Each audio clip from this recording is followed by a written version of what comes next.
आज हम बात करेंगे कि कैसे समाज के अंदर जो भी आज की जनरेशन में जितना भी डीवैल्यूएशन आ रहा है, मॉरल वैल्यूज़ जितनी भी गिरती जा रही है, आखिर इनका ज़िम्मेदार कौन है। मैंने आज ही टीवी पे देखा कि दीपिका पादुकोण को नशे के उसमें सम्मन किया जा सकता है और नशा मंडली गैंग की वो सदस्य है। कि मुझे पहले से ही दीपिका पादुकोण पर बहुत ही गुस्सा था, क्योंकि वो पहली हीरोइन थी जिसने क्या कहते हैं एक भारतीय नारी के आदर्शों के ख़िलाफ़ जाकर अपनी एक छवि पोर्ट्रे करी थी। क्योंकि आज तक जितने भी फिल्मी करैक्टर हुए हैं, चाहे उनका पहनावा कहिए या उनके वैल्यूज़ कीजिए, वो समाज की वैल्यूज़ को दिखाता था। मगर दीपिका पादुकोण पहली लड़की थी, पहली हीरोइन थी जिसने अपने किरदार में ऐसा चूज़ किया कि लड़कियां खुलेआम शराब पी रही हैं, बहुत ही भद्दे से कपड़े पहन रही हैं, प्री मैरिटल सेक्स कर रही हैं, एक दूसरे पार्टनर के संग घूम रही हैं, पार्टनर चेंज कर रही हैं। इस टाइप का एक किरदार निभाने से क्या होता है कि जो हीरोइनें होती हैं समाज में एक एक्सेप्टेंस बिठा देती है कि yes this is accepted. Because आप ये नोटिस कीजिए कि 1950s में, 60s में, इवन 70s 80s में भी देखिए जी, या 2000 तक भी हम बात करेंगे तो कभी भी हमने अपनी फिल्मी किरदार में जो भी हीरोइन थी, ना तो हमने कभी उसको ये देखा कि वो अपने मैरिटल जीवन में एक्स्ट्रा मैरिटल अफेयर को ज़्यादा बढ़ावा दे रही है, ना कभी हमने ये देखा कि वो ज़रा से सुख के पीछे भाग के अपनी शादी को तोड़ रही है, ना हमने ये देखा कि आराम से खुलेआम लड़की जा रही है, दारू पी रही है, नशा कर रही है। ये सब जो फिल्मों में होता है, या कह लीजिए कि समाज का चित्रण ही फिल्मों में है, या फिल्में समाज की सच्चाई दिखाती हैं, या फिल्मों को देख के समाज अनुकरण करता है। दोनों ही एक ही उसके हैं।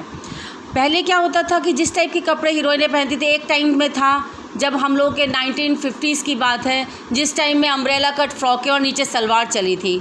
उस टाइम में सारी यंग जनरेशन उसी स्टाइल को फॉलो करती थी और फिल्मों को देख के फ़ैशन का अनुकरण होता था। उसके बाद में बेल बॉटम का फ़ैशन आया, वो भी पिक्चर्स आया, राजेश खन्ना स्टाइल कुर्तों का फ़ैशन पिक्चर्स आया। जो भी कलाकार करते थे उस टाइम की जनरेशन उनको अनुकरण करती थी। एक टाइम था जब मैं कॉलेज में थी, उस टाइम में रेखा वगैरह का ज़माना था, लंबे कुर्ते चूड़ीदार का फ़ैशन आया। तो जो वो हीरोइनें पहले वो वाला फ़ैशन करती थी जो अनुकरणीय था, मतलब जो आम लोग उसको अनुकरण कर सकते थे। अब आजकल क्या हो रहा है, आजकल हीरोइनें जिस टाइप के कपड़े पहनती हैं, आप दीपिका पादुकोण को देख लीजिए या किसी को भी देख लीजिए कि पब में जाना एक एक्सेप्टेड कल्चर है। बहुत ही छोटे कपड़े पहनना, डीप नेक पहनना, पीछे से पूरे ब्लाउज़ की बिल्कुल पूरी पीठ नज़र आना, ये सब एक ऐसा इन्होंने फ़ैशन कर दिया जिसको आम समाज भी उसको अनुकरण कर रहा है।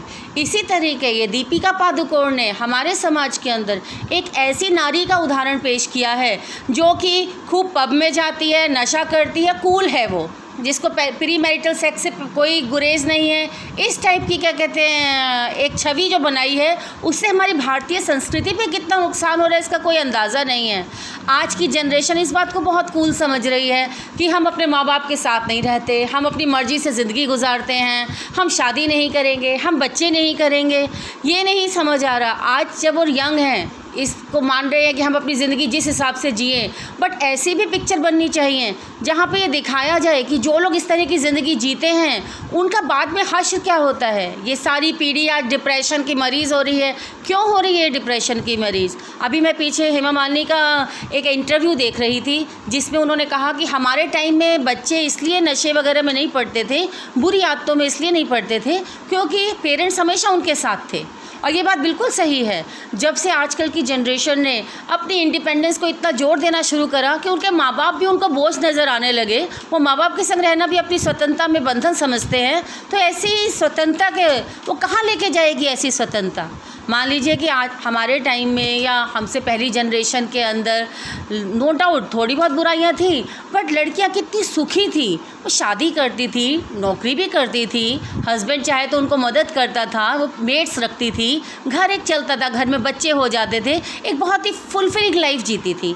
और आजकल की लड़कियां क्या ज़िंदगी जी रही हैं, वो अपने अलग से घर ले लेंगी, उसमें 3 लड़कियों ने अपने 3 बेडरूम शेयर किए हुए हैं, कोई भी उनके बॉयफ्रेंड्स आ रहे हैं, कुछ भी आ रहा है, कोई उन पर रोक टोक नहीं है, सब नशे की पार्टियां हो रही हैं, रेव पार्टीज़ हो रही हैं, लड़कियां दारू पी रही हैं। अब बताइए, जब किसी इंसान को इतनी स्वतंत्रता मिल जाएगी तो क्या वो वास्तव में किसी एक इंसान के संग बंध के शादी के लिए तैयार होगा? शादी भी आजकल एक समझौता हो गई। लड़कियां कहते अच्छा ठीक है, हम शादी के लिए तैयार हैं, अगर हमारे को बहुत करोड़पति बंदा मिल जाए तो उसके संग हम सेटल हो जाएंगे। मतलब कि शादी भी एक सौदा हो गया कि सिर्फ पैसे की वजह से हमें शादी करनी है, अदरवाइज़ बाकी सब कुछ तो शादी से पहले ही सारा कुछ हमारे को अवेलेबल है। तो क्यों शादी करेंगे लड़के भी और क्यों शादी करेंगी लड़कियां भी? इन लड़कियों को ये नहीं पता, ये लिव इन रिलेशन में 2 साल रहेंगी, फिर किसी और के संग लिव इन रिलेशन में रहेंगी। जब ये 40 साल की होंगी, जब इनके आसपास कुछ नहीं होगा, परिवार से बहुत आगे जा चुकी होंगी, परिवार से अपनी रूट्स को ख़त्म करके ये जो लड़कियां अलग रह के 40 साल तक शादी नहीं करेंगी, बच्चे नहीं करेंगी, आखिर में डिप्रेशन का शिकार होकर ये सभी ये लोग सुसाइड करेंगे। ये बहुत बड़ी समस्या है देश के सामने और हमारे को इसको निपटाना ही पड़ेगा। मैं इसके लिए फ़िल्म इंडस्ट्री को ये निवेदन करती हूँ कि कम से कम आपने ये तो दिखा दिया समाज में कि स्वच्छंद रहने से क्या होता है, सब लोग अपनी मर्जी से अपनी ज़िंदगी जीने के अधिकारी हैं।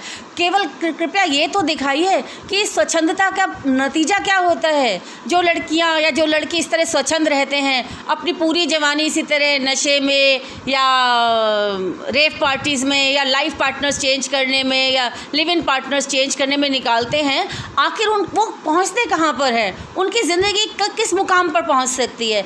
ये तो दिखाइए ताकि आजकल की पीढ़ी देख के अपने आप को संभाल तो सके। आपने उनको एक रोज़ी पिक्चर तो दे दी कि इस रोज़ी पिक्चर है, ये स्वतंत्रता है, अब वो स्वतंत्रता का उपभोग भी कर रहे हैं, बट वो आज किसी की समझ नहीं रहे। वो आने वाले टाइम को नहीं देख पा रहे कि वो टाइम जब वो बिना शादी के एक जनरेशन रहेगी, आने वाले 10 सालों में जब लोगों के लिए शादी का इंस्टीट्यूशन ही बर्बाद हो चुका है, शादी सिर्फ एक मॉनेटरी समझौता रह गई है, तो ऐसे में 40 साल बाद ये लोग मेंटली कहाँ पे अपने आप को पाएंगे? हमारी जो भी आपने देखा कि जब हमारे यहाँ समाज विभाजित हुआ, जब हमारी जॉइंट फैमिली सिंगल फैमिली में आई, तो कितने लोगों के बीच में कितनी लड़ाई झगड़े। अदरवाइज उससे पहले जॉइंट फैमिली होती थी, 3-4 भाई मिलके रह रहे हैं, एक कम कमा रहा है, एक ज़्यादा कमा रहा है, पूरी फैमिली पूरे बोझ को, सारे बर्डन को इकट्ठा सह लेती थी, सब लोग आपस में रह के खुश हैं। छोटी मोटी तकरार हो जाती थी, मनमुटाव हो जाता था, मगर उसका मतलब वो कितने खुश थे, कितने संतुष्ट थे। और हमारी जनरेशन में, जब मैं अपनी जनरेशन को इसके लिए बहुत बड़ा गुनहगार मानती हूँ, क्योंकि हमारी जनरेशन वो जनरेशन थी जिसने अपनी जॉइंट फैमिली में रहने को बहुत बड़ा वो समझा कि नहीं, जॉइंट फैमिली में नहीं रहेंगे, हम अलग रहेंगे। बट अलग रहने से हुआ क्या?